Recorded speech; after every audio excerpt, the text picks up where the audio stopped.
हरे कृष्णा। बृहद नारदीय पुराण में कहा गया है, ब्राह्मण क्षत्रिय वैश्यां शूद्राणां शैव योषितां मोक्षदं कुर्वतीं भक्त्या विष्णु प्रियतरम द्विजः। अर्थात, हे ब्राह्मणों, भले ही कोई ब्राह्मण, क्षत्रिय, वैश्य या शूद्र हो, परंतु यदि कोई पूर्ण भक्ति भाव से एकादशी व्रत का पालन करता है तो वह निश्चित रूप से मुक्ति का अधिकारी होता है। तो ये है एकादशी व्रत का महात्म्य। यदि कोई परम भगवान श्री कृष्ण को प्रसन्न करना चाहता है तो उन्हें एकादशी व्रत का पालन अवश्य करना चाहिए।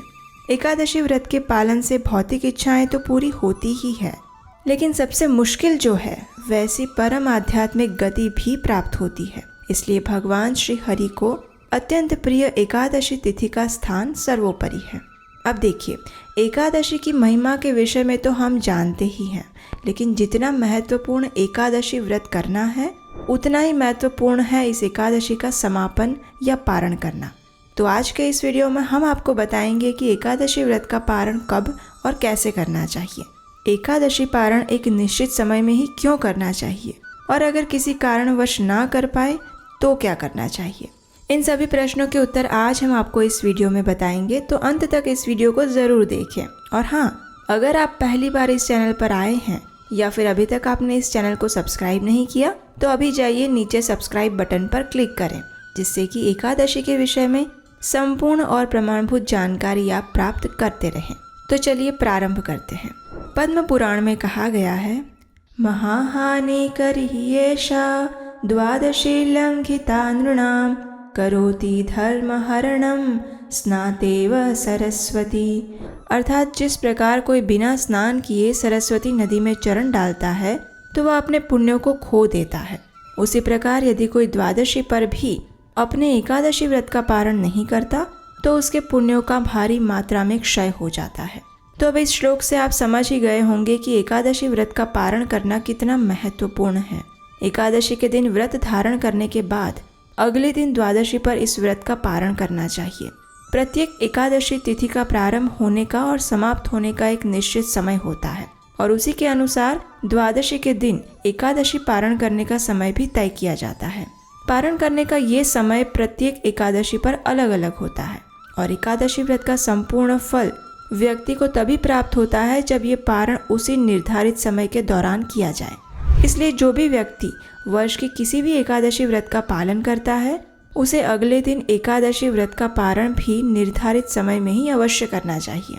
चलिए अब देखते हैं कि एकादशी व्रत का पारण कैसे करना चाहिए। इसके विषय में भी हमारे शास्त्र स्पष्ट रूप से दिशा निर्देश दे रहे हैं।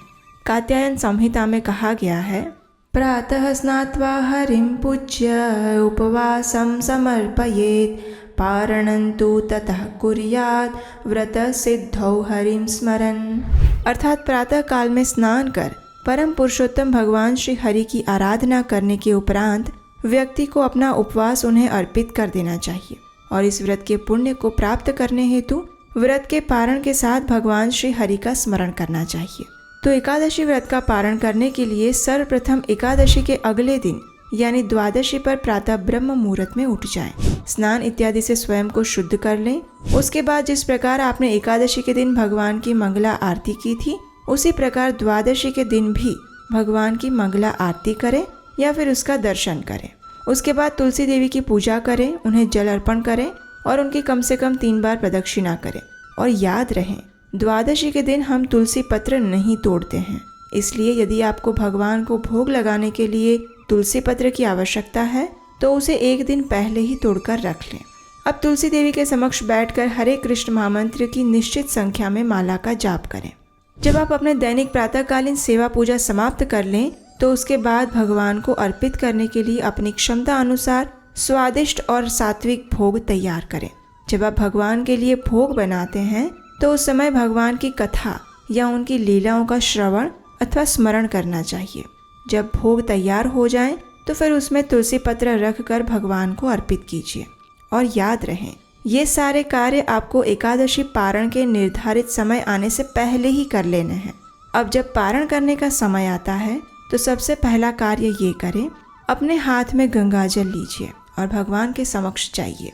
जिस प्रकार आपने एकादशी व्रत का संकल्प लिया था उसी प्रकार अब पारण करते समय प्रार्थना करें और इस मंत्र का उच्चारण करें। अज्ञानतिमिरन्धस्य व्रतेनानेन केशव प्रसीद सुमुखो नाथ ज्ञान दृष्टि प्रदो भव।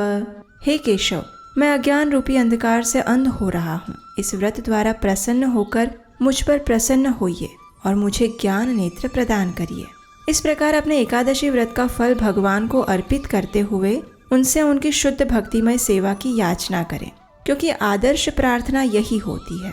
भगवान से हमें कभी भी भौतिक चीज़ें नहीं मांगनी चाहिए, क्योंकि ये चीज़ें अशाश्वत हैं और अंत में वे सभी दुखों का कारण बनती है। और फिर जब आप परम भगवान की भक्ति और सेवा मांगते हैं तो भौतिक सुविधाएं अपने आप ही आपके पास आ जाती है। बिल्कुल उसी प्रकार जिस प्रकार 2000 रुपये के नोट में 50 और 500 का नोट अपने आप शामिल हो जाता है।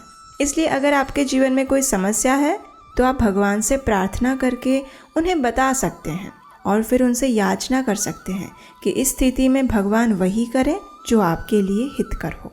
इस प्रकार भगवान से प्रार्थना करने के बाद अब आप अपने घर में किसी वैष्णव या ब्राह्मण को आमंत्रित करें और उन्हें भगवान को अर्पित भोग प्रसाद रूप में प्रदान करें। अगर आप अपने घर पर भोजन प्रसाद के लिए उन्हें नहीं बुला सकते तो आप नज़दीक के किसी मंदिर में जाकर भी ये कार्य कर सकते हैं।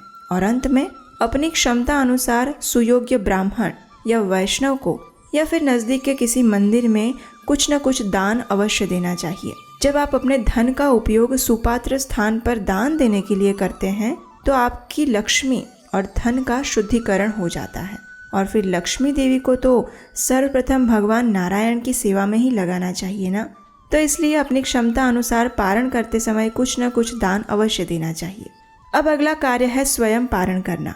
स्कंद पुराण में कहा गया है, कृत्वा चैवोपवासन्तु यो अश्नाति द्वादशी दिने नैवेद्यं तुलसी मिश्रम पापकोटि विनाशनम। अर्थात एकादशी व्रत का उचित रूप से पालन करके अगले दिन द्वादशी पर व्यक्ति को महाप्रसाद ग्रहण करना चाहिए और उसी क्षण उसके लाखों पापों का नाश हो जाता है।